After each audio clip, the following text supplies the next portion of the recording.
Hello everyone. तो आज का हमारा टॉपिक है पार्लियामेंट्री कमिटीज़। चलो स्टार्ट करते हैं। ये करंट अफेयर में रह चुका है टॉपिक और बहुत इंपॉर्टेंट आपके लिए, मेंस के लिए भी। ठीक है ना। इधर इधर मैंने लिख रखा आपका करंट कंटेक्स्ट क्या रहा है और कुछ इंपॉर्टेंट चीज़ें हैं। मैंने पहले ओवरव्यू दे देता हूँ। ये सिग्निफिकेंस दे रखे हैं मैंने, इश्यूज़ क्या है, और उसके बाद ये स्टैटिक है। ठीक है। ये जो है आपका ये टॉपिक मैंने विजन आईएएस की मंथली मैगजीन से लिया है और ये मैंने अपने नोट से बताया, क्योंकि देखो स्टैटिक मैंने पढ़ा था उस समय, बनाया था, इसीलिए। ये करंट है, मैं कंटेंट क्रिएटर नहीं हूँ। ये मैं जो है नोट्स अपने उससे बना रहा हूँ, ये खुद बनाता हूँ। जो मेरे स्टैटिक है वो मेरे पास बनाए हुए, इसलिए मैं उसको आपको कर देता हूँ एड ऑन। और ये करंट है, क्योंकि करंट से ही स्टैटिक की इंपॉर्टेंस बढ़ जाती है। करंट में जो टॉपिक आया है मतलब उसका वही टॉपिक स्टैटिक में बहुत इंपॉर्टेंट हो गया है। ठीक है ना। तो चलो स्टार्ट करते हैं। पार्लियामेंट्री कमिटीज़ न्यूज़ में क्यों रहा है। लोकसभा के स्पीकर साहब ने बोला है कि parliamentary committees are not adversarial to the government but act as a supportive corrective instrument offering construct guidance. ठीक है।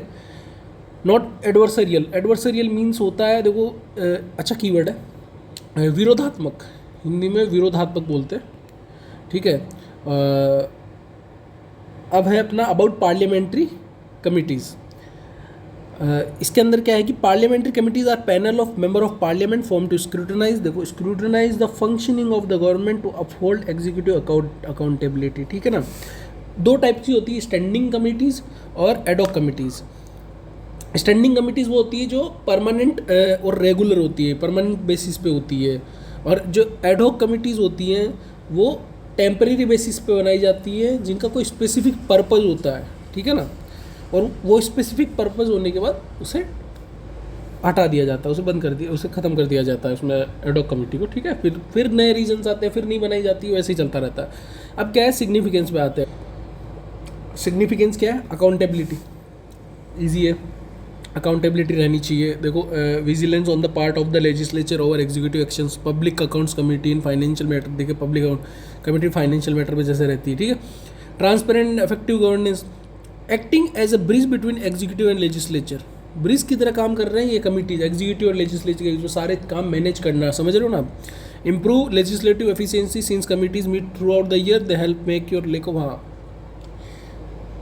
साल में मिलती हैं तो सारा जो टाइम नहीं मैनेज होता उसकी पूर्ति करती हैं। ठीक है ना। सारा ये क्या है कि सब रिसर्च करती है, उसके बाद चीज़ें रिकमेंड करती हैं। ठीक है ना। वैसे इसका काम रिकमेंडेशन ही है, एडवाइजरी है, ये बाइंडिंग नहीं है। ठीक है ना। Building consensus. ठीक है। Issues with the parliamentary committees, देखो इश्यूज़ क्या ही हो सकता है, आप खुद सोच के देखो। शॉर्ट टेन्योर है, ठीक है, 1 साल के लिए। Delay in constituting committees, committees बनाने में लेट हो रहा है। क्लोज डोर मीटिंग्स, अंदर ही अंदर मीटिंग्स हो रही हैं। Low attendance of MPs in committee, अब देखो ये सबसे बड़ी चीज़ है। Average attendance for subject committee meeting was 47%, only 47%। ये देखो, ये जो इसके अंदर लिखा हुआ है ना, इसको डाटा वाटा फैक्ट सब लिखा हुआ है, ये आपके मेंस के आंसर्स के अंदर कोट करने में आपको बहुत हेल्पफुल रहेगा। और जहाँ भी कोट करो अंडरलाइन करना। मैं आपके लिए एक लेक्चर बाद में बनाऊंगा कि आपको मेंस के आंसर्स कैसे लिखने हैं। मतलब बहुत से लोगों को डाउट होता है कि एक्चुअली फॉर्मेट होना क्या चाहिए। मैं आपको फॉर्मेट के साथ बताऊंगा, एक एग्जाम्पल भी दूंगा, एक क्वेश्चन उठाऊंगा, उसे समझाऊंगा, उसका मतलब समझाऊंगा, उसको लिखना कैसे वो बताऊंगा। ठीक है ना। तो उसके बारे में भी अब आगे करेंगे डिस्कस, बनाऊंगा जब भी मुझे मौका मिलेगा उसके बारे में वीडियो। ठीक है। अब देखिए ये फैक्ट लिखे हुए, declining number of the bills being referred to the committees, only 16% of the bill in the 16th Lok Sabha. 16% ही लोकसभा बिल जो बिल है वो डिस्कस किए गए हैं, उन्हीं को पास किया गया, उन्हीं के बारे में चर्चा हुई है, उन्हीं के बारे में रिकमेंडेशन दी गई है। मतलब समझ रहे हो ना आप, only 16%, only 16% of the bills in the 17th Lok Sabha और 60% इन द 14th लोकसभा। देखो नंबर कितना डिक्लाइन हुआ है अपना, 16% हो गया 60% से, 60-16, देख रहे हो कितना गैप है। ठीक है। अब अपना स्टैटिक पे आ जाते हैं अपन। अब देखो स्टैंडिंग कमेटी मैंने अभी आपको बताया परमानेंट कमेटी होती है, कॉन्स्टिट्यूटेड एवरी ईयर और पीरियडिकली। फाइनेंशियल कमेटी देखो 3 प्रकार की होती है financial committee, public account committee, estimate committee, committee on public undertaking. तीनों कमेटी बहुत इंपॉर्टेंट है। प्रीलिम्स में भी बहुत PYQ, देखो कंटेंट पूरा PYQ उसके क्या प्रीलिम्स और मेंस दोनों के लिए है, ठीक है। ये प्रीलिम्स में भी बहुत फेमस रहा है और मेंस में भी हेल्पफुल है, ऐसी बात नहीं, क्योंकि नॉलेज ही आपको नहीं होगी, बेसिक्स ही पता नहीं होंगे तो फिर क्या ही लिखोगे। तो ये है public account committee, estimate committee, ठीक है, और combined on committee on public undertaking.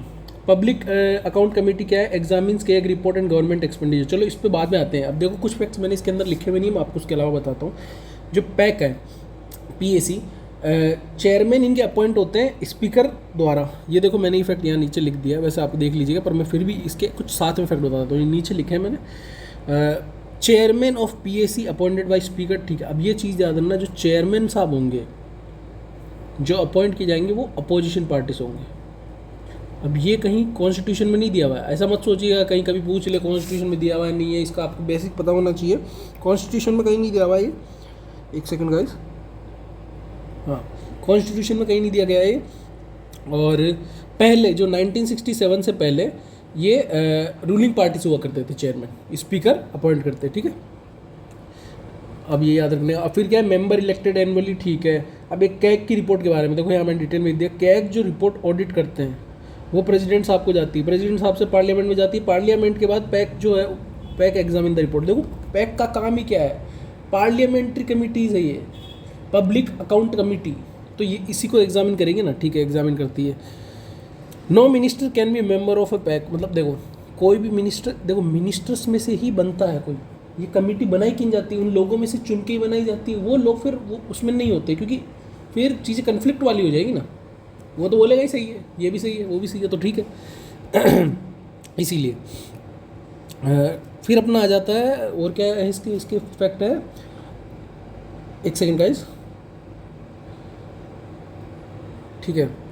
अब अपन एक और चीज़ पढ़ते हैं, हाँ कैग के बारे में।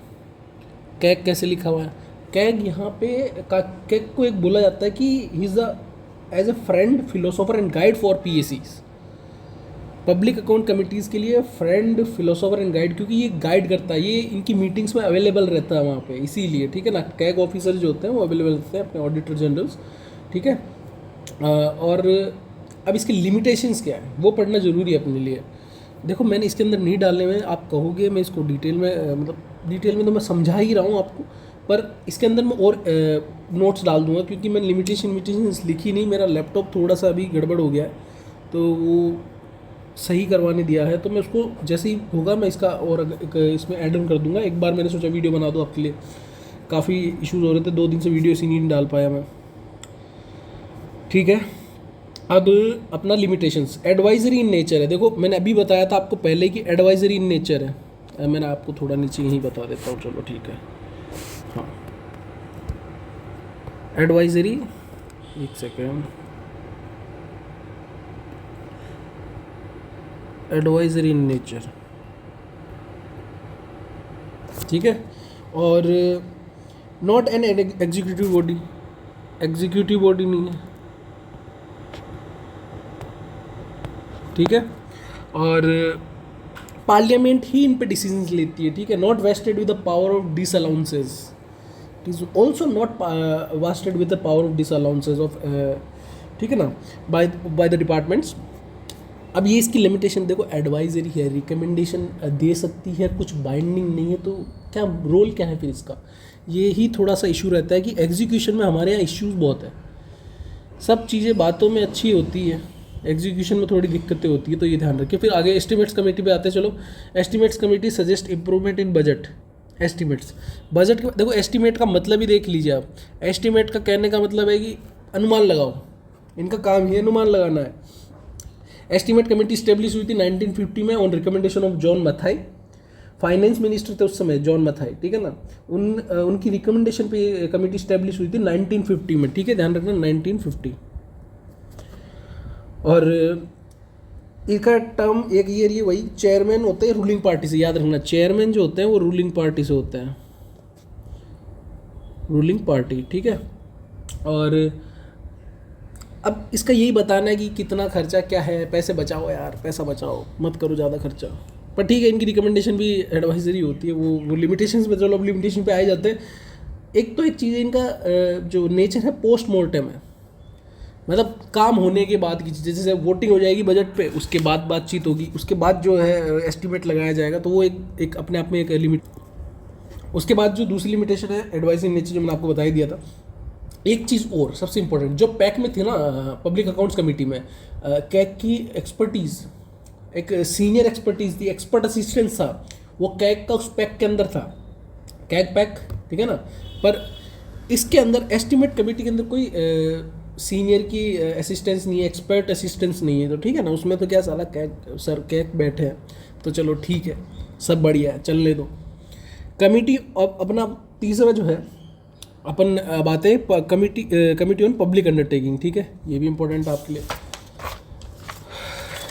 पब्लिक अंडरटेकिंग क्या इस्टेब्लिश हुई थी 1964, ठीक है, on recommendation of Krishna Menon committee. Krishna Menon committee ने रिकमेंडेशन दी थी इस्टेब्लिश करने के लिए पब्लिक अंडरटेकिंग को। कृष्ण मेनन, वीपी मेनन कंफ्यूज मत हो, या वीपी मेनन तो अपने आफ्टर इंडिपेंडेंस बहुत रोल रहा है, और तो वो आपने मूवी में भी देखा होगा, ठीक है।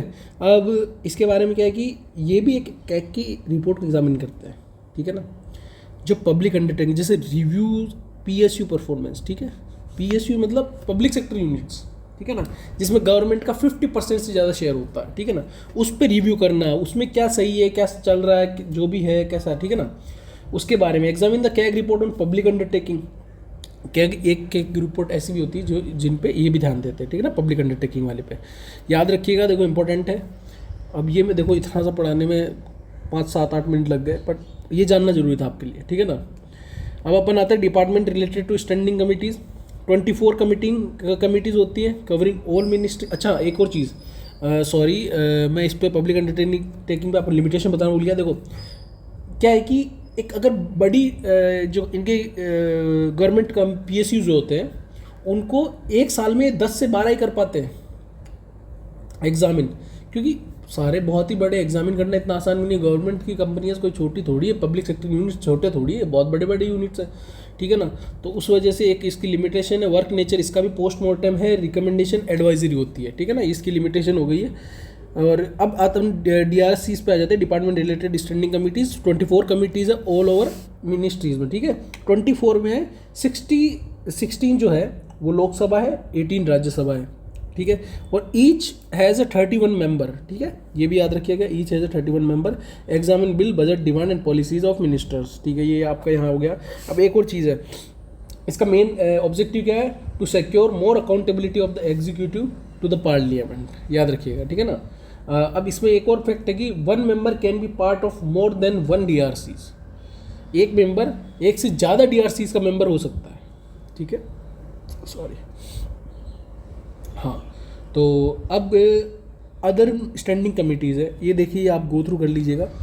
कुछ खास नहीं, खास मैंने आपको यहाँ पढ़ा दिए, 3 बहुत इंपॉर्टेंट है, फाइनेंशियल में ये इंपॉर्टेंट है, और DRCs बहुत इंपॉर्टेंट है, ये आपके अच्छा है, PYQ भी आ रखा है। तो इंपॉर्टेंट फैक्ट्स अबाउट कमिटीज़, ये देखो मैंने ये भी दे रखे हैं, ये पढ़ लीजिएगा। अब अपन आते हैं एडो कमिटीज़ पे।